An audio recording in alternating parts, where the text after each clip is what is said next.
नमस्कार दोस्तों, कैसे हैं आप सभी। उम्मीद करता हूं सभी अच्छे होंगे। सभी को राधे राधे।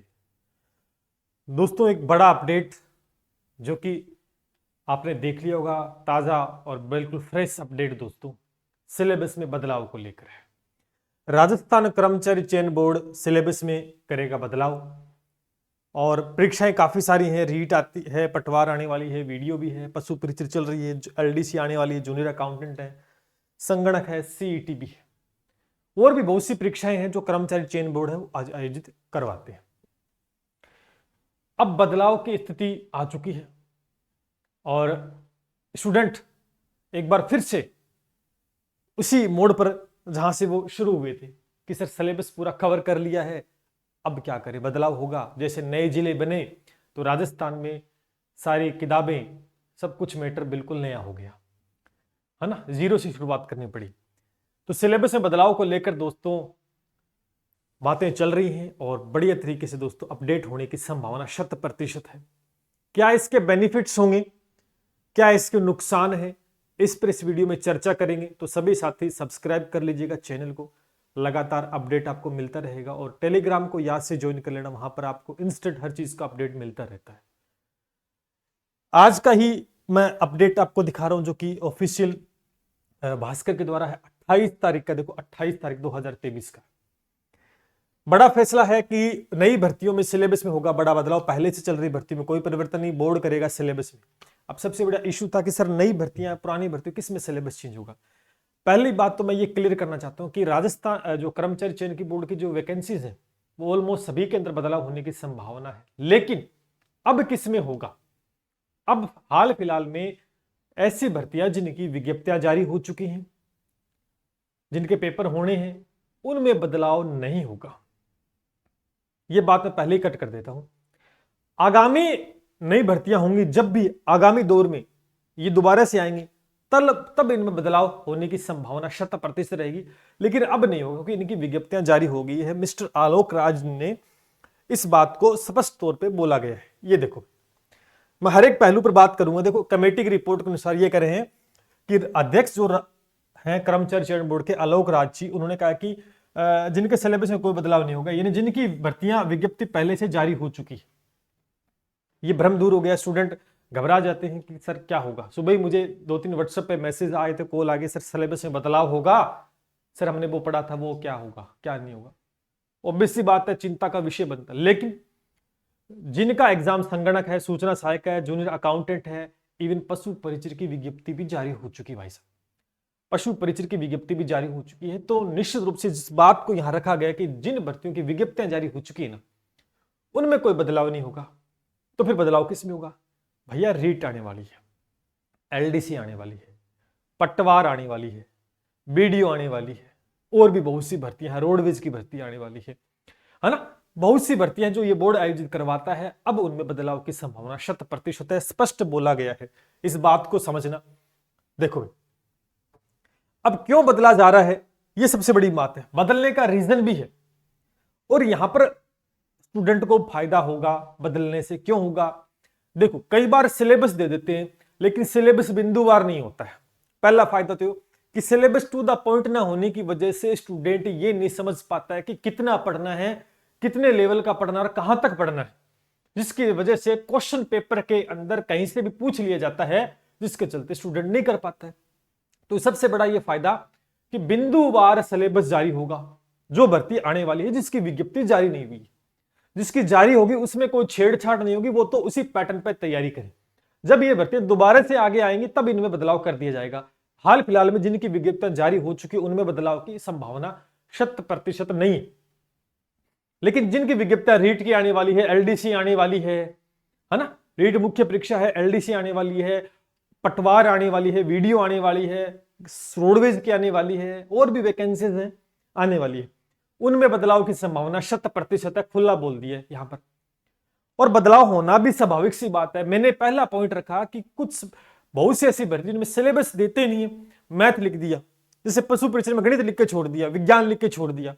अरे भाई कहां तक पढ़ना है, कहां तक पढ़ेंगे, जिसके चलते स्टूडेंट को बहुत दिक्कतों का सामना करना पड़ता है। तो पहला फायदा तो ये होगा और इस फायदे के लिए यहां पर बात रखी है कि बिंदुवार सिलेबस जारी होगा। पहला पॉइंट तो ये।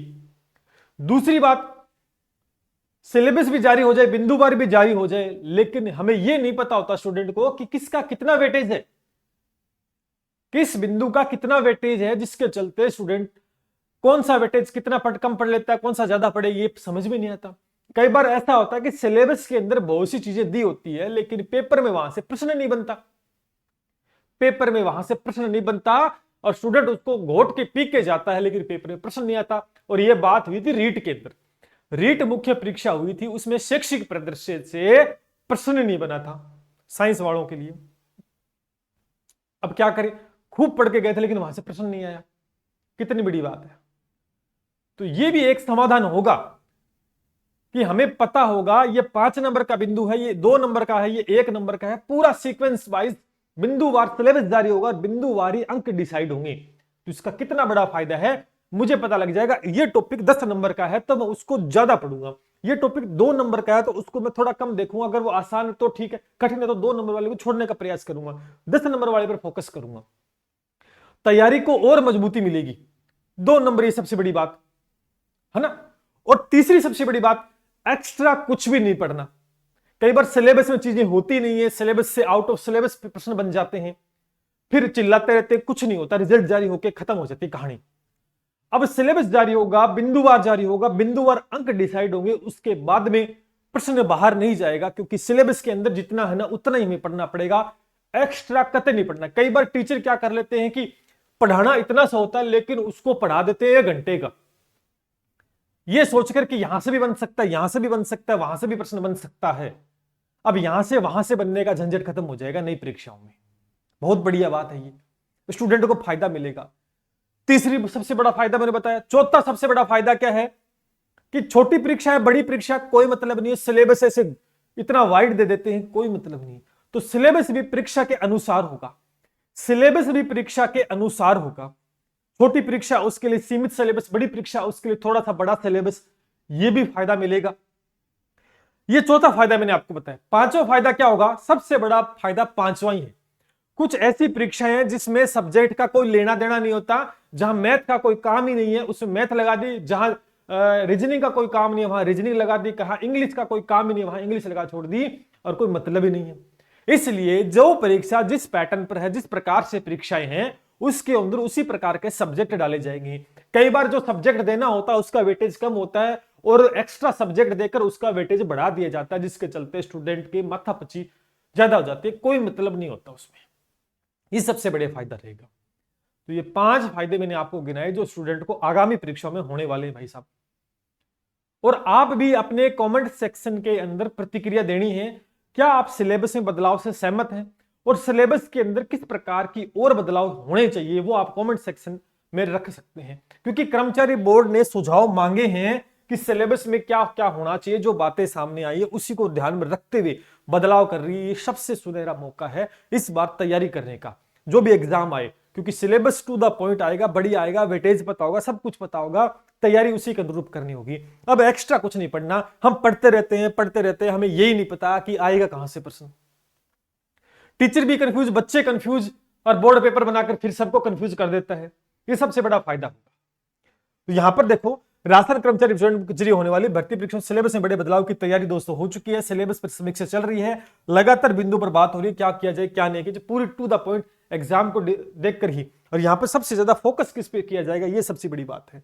सबसे बड़ी बात किस पर फोकस किया जाएगा सिलेबस के अंदर, देखो कि सिलेबस में इन बिंदुओं पर रहेगा खास फोकस। ठीक है, करंट अफेयर आ गया, सरकारी योजनाएं चलती है, राजनीति का, पर्यावरण, आपदा प्रबंधन है, प्रशासनिक व्यवस्था है, IT, reasoning, mental ability, Bharat और राजस्थान का भौगोलिक स्थिति, इतिहास है, कला संस्कृति, हिंदी अंग्रेजी पर फोकस ज्यादा रहेगा। ये कुछ बिंदु रखे, इन पर सबसे ज्यादा फोकस रहेगा। और बोर्ड का दावा कि कई बार सिलेबस में लेकर अभ्यर्थी के बीच असमंजस की स्थिति पैदा रहती है, बिंदुवार अंक विभाजन तय नहीं होता। इसके कई बार तो किसी बिंदु से जुड़े हुए अधिक सवाल आ जाते हैं और कई बार कम आ जाते हैं। पेपर सेट करने वाले भी इस तरफ से ध्यान नहीं दे पाते हैं। अन्य बोर्ड प्रत्येक सिलेबस से बिंदुवार विभाजन भी तय करेगा ताकि अभ्यर्थी को पता लगे कि कितना किसका वेटेज है। बताओ फायदा है कि नहीं। सबसे बड़ा फायदा स्टूडेंट को मिल रहा है इस बार नई परीक्षाओं में। बिंदुवार सिलेबस जारी होगा। कई बार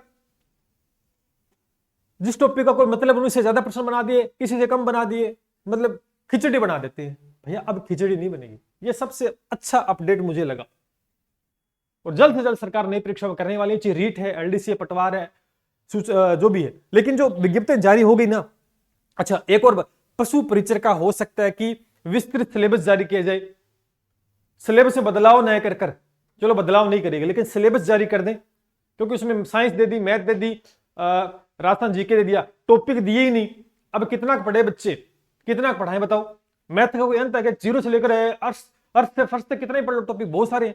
साइंस में कितना टॉपिक जारी, बदलाव नहीं होगा। क्यों? क्योंकि विज्ञप्ति जारी हो गई है, इसलिए विस्तृत सिलेबस आएगा। ये सबसे अच्छा मौका भैया, ठीक है। और शानदार अपडेट है ये, आपके नया अपडेट आपको मिला। अब स्टूडेंट की क्या प्रतिक्रिया रहती है? नई सरकार नए बदलाव कर रही है, और ये सबसे बड़ा बदलाव मुझे अच्छा लगा। इससे नुकसान होने का मुझे नहीं लगता कहीं कोई घाटा है स्टूडेंट को, क्योंकि नई भर्तियों में होगा, पुरानी भर्तियों में नहीं होगा।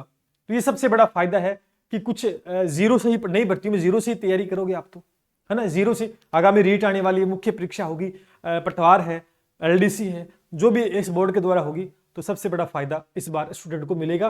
तो तैयारी में लग जाओ भाई, क्योंकि पूरे एक्शन में सरकार युवाओं के लिए वैकेंसियों की भरमार बैक टू बैक होने वाली है। जनवरी के अंदर सभी विज्ञप्तियां लगभग बैक टू बैक आएंगी। बस आप तैयार हो कि नहीं, ये डिपेंड करता है। तो कैसा अपडेट लगा भी आपको? आप स्टूडेंट हैं, आप अपनी प्रतिक्रिया कमेंट सेक्शन में जरूर देनी है। और इसमें क्या बदलाव करने चाहिए, क्योंकि अभी ये सुझाव मांग रहे हैं चयन बोर्ड, अभी तक इनको पहुंचाया जा सकता है। आप इसमें क्या और ऐसी चीज इंक्लूड करवाना चाहते हैं स्टूडेंट कि इससे भी आपको एक फायदा हो? कमेंट के अंदर अपनी प्रतिक्रिया अपने दिमाग से आप लिख सकते हैं कि भी क्या होना चाहिए, जिससे कि प्रत्येक स्टूडेंट को फायदा हो। तो जल्द से जल्द देखते हैं कब तक बदलाव होता है। लेकिन पुरानी परीक्षाएं चल रही है ना, उसमें बदलाव नहीं होगा, भले इस बोर्ड की है। लेकिन ये जब पुराने वाले, जब नई परीक्षाएं दोबारा से आएंगे ना, 2 साल 3 साल 4 साल बाद में, तब इनमें बदलाव इनके अंदर भी किया जाएगा। इस बात को ध्यान करना। शेयर कर देना वीडियो सब तक पहुंच पाए, और टेलीग्राम को याद से ज्वाइन कर लेना। वहां पर लगातार कुछ वीडियो बन जाते हैं, कुछ बार अपडेट वहीं डाल दी जाते हैं सीधे सीधे। तो लिंक नीचे दिया गया, मैथ एसके नायक नाम से आप ज्वाइन कर सकते हैं। चलिए मिलते हैं इसी के साथ। जय हिंद, जय भारत।